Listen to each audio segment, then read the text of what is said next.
ഞാനിവിടെ ജീവിച്ചിരിക്കുന്നുണ്ട് എന്ന് തെളിയിക്കാനുള്ള ചില പൊടിക്കൈകൾ മാത്രമാണ്. ഞാൻ ജീവനോടെ ഉണ്ട്, ഞാൻ ഒരു മഹാസംഭവമാണ്. പക്ഷെ നിങ്ങൾക്ക് അത് തോന്നുന്നില്ലെങ്കിൽ ഇടയ്ക്കിടയ്ക്ക് ഞാൻ ഇത്തരത്തിലുള്ള മസാലക്കൂട്ടുകൾ ഇട്ട് തരും, നിങ്ങളതിൽ ഇങ്ങനെ അഭിരമിക്കണം എന്നുള്ള തരത്തിലുള്ള ഒരു ചിന്താഗതിയാണ്. ഇതിനകത്ത് എന്താ വിഷയം എന്ന് വെച്ച് കഴിഞ്ഞാൽ, ഇയാൾ ജീവിക്കുന്നത് എന്ത് ആശയധാരയിലെന്ന് നമ്മൾ ചിന്തിക്കണം. അദ്ദേഹം ഇടയ്ക്കിടയ്ക്ക് പറയുന്നത്, അദ്ദേഹത്തിൻ്റെ ഒരു എനിക്കൊന്ന് 2, 3, 4 മാസങ്ങൾക്ക് മുമ്പുള്ള ഒരു പ്രസംഗത്തിൽ അദ്ദേഹം പറയുന്നത് ജിന്നയാണ് ഭരണഘടനയുടെ പ്രമുഖമായ ശില്പി.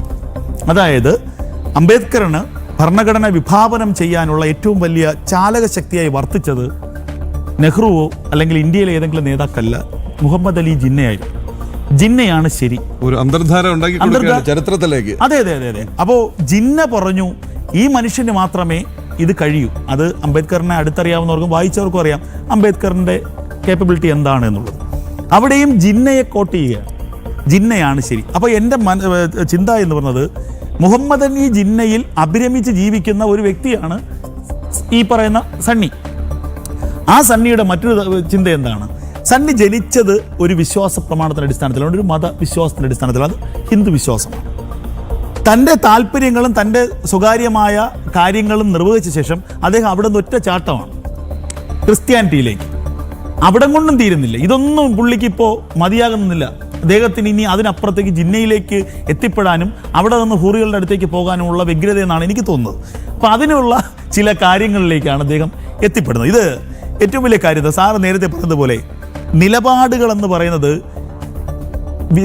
സ്വന്തം ശരീരത്തിൻ്റെയോ വീടിൻ്റെയോ 7 അയലത്ത് അല്ലെങ്കിൽ 7.5 കിലോമീറ്റർ അയലത്ത് പോലും ഇല്ലാത്ത ആളുകളാണ്. കോൺഗ്രസ്സുകാരനായി ഈ മനുഷ്യൻ, ഈ മാന്യദേഹം ഒരു ജനുവരി ഫെബ്രുവരിയിലൊക്കെ അതിഭയങ്കരമായ കോൺഗ്രസ്സുകാരനായിരുന്നു. സ്ഥാനാർത്ഥി ചർച്ചകൾ നടക്കുന്ന സമയത്തൊക്കെ ഇടയ്ക്കിടയ്ക്ക് VD സതീശനെ കണ്ടിരുന്നു, ചെന്നിത്തലയെ കണ്ടിരുന്നു എന്നൊക്കെ പറഞ്ഞു. ഒടുവിൽ സ്ഥാനാർത്ഥി പട്ടിക പേരിലാവുന്നപ്പോൾ പിറ്റേ ദിവസം പൂരത്തെറിയ മൈക്ക് വെച്ച് VD സതീശനെയും രമേശ് ചെന്നിത്തലയും ഇവന്മാരും നന്നാവില്ല, CPM-ന്റെ തുടർഭരണം ഉണ്ടാവാനുള്ള സാധ്യതയുണ്ട് എന്ന് പറഞ്ഞു. ഓന്തുപോലും ചിലപ്പോൾ ഇയാളെ കണ്ടൊക്കെ നാണിച്ച് മാറിക്കളയും. ഇത്രയും പെട്ടെന്ന് നിറം മാറാൻ കഴിയുന്ന മറ്റൊരു ജീവി ഉണ്ടാവില്ല. അപ്പോൾ ഈ സണ്ണിയെ പോലെയുള്ള ഇവന്മാരുടെയൊക്കെ വാക്കുകൾക്ക് ഒരു പ്രസക്തിയില്ല. നമ്മൾ ചർച്ച ചെയ്യുന്നത് പോലും സത്യം പറഞ്ഞാൽ ഇവനെയൊക്കെ നമ്മളിങ്ങനെ ഉയർത്താനേ വഴിവെക്കും. പക്ഷേ ഇതിന് നല്ല ഒരിതെന്ന് പറയുന്നത് നല്ല പത്തൽ വെട്ടിയുള്ള ചെറിയ കൈപ്രയോഗമാണ്. അല്ലെങ്കിൽ മുള്ളും മുരുക്കിലേക്ക് ചേർത്ത് വെച്ചിട്ട് മുകളിൽ നിന്ന് താഴേക്ക് ഉരയ്ക്കുക. 2 തവണയാകുമ്പോൾ ഈ അസുഖം അവസാനിക്കും. ഇതിനപ്പുറത്തേക്ക് ഇതിന് മറ്റൊരു മരുന്നില്ല എന്നുള്ളതാണ് എനിക്ക് മനസ്സിലാവുന്നത്.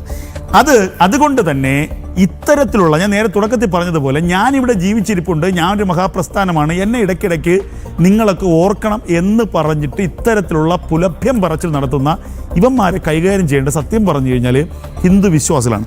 ഐസൻ്റെ ഒരു വാക്കിലൂടെ ഒരു വിയോജനക്കുറിപ്പ് പറഞ്ഞുകൊണ്ട് ഞാൻ അവസാനിപ്പിക്കാം.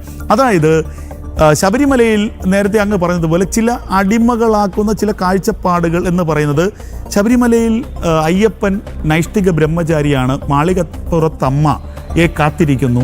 എന്തെങ്കിലും ഒരിക്കൽ ഒരു എന്താ പറയുക, ഒരു മാളികപ്പുറം വരാതിരിക്കുന്ന ദിവസം ഞാൻ കന്യയ്യപ്പന്മാർ വരാതിരിക്കുന്ന ഒരു ദിവസം ഞാൻ വിവാഹം കഴിച്ചുകൊള്ളാം. ഇതൊക്കെ സങ്കല്പങ്ങളാണ്. പക്ഷേ ഇത് ഒരു തരത്തിലും ആരിലും അടിച്ചേൽപ്പിക്കുന്ന ഒന്നല്ല. ഇത് നമ്മൾ സ്വായത്തമാക്കുന്നതാണ്. ഈ പറയുന്ന വ്രതം നോറ്റ് 41 ദിവസം വ്രതം നോറ്റ് മാലയിട്ട് ശബരിമലയിലേക്ക് പിന്നെ വന്ന് കയറിക്കോളൂ, കോടതി വിധിയുണ്ടെന്ന് പറഞ്ഞപ്പോൾ റെഡി ടു വെയിറ്റ് എന്ന് പറഞ്ഞ അന്തസ്സുള്ള ഒരു ഭക്തജന സമൂഹം അടങ്ങുന്ന വനിതാ സ്ത്രീ സമൂഹമുള്ള നാട്ടിലാണ് നമ്മൾ ജീവിക്കുന്നത്. സമയപരിമിതി മൂലം ഞാൻ ഒന്ന് ഇടപെടുകയാണ്. രഞ്ജിത്തിന് ആവശ്യത്തിന് സമയം കിട്ടിയില്ല എന്ന് പറയാം. പക്ഷെ ജനം ഡിബേറ്റ് തുടങ്ങേണ്ടതുണ്ട്. ഒരൊറ്റ കാര്യം മാത്രം ഈ പറയുന്ന ആളോടും അയാളെ കൊണ്ട് നടക്കുന്നവരോടും പറയാം.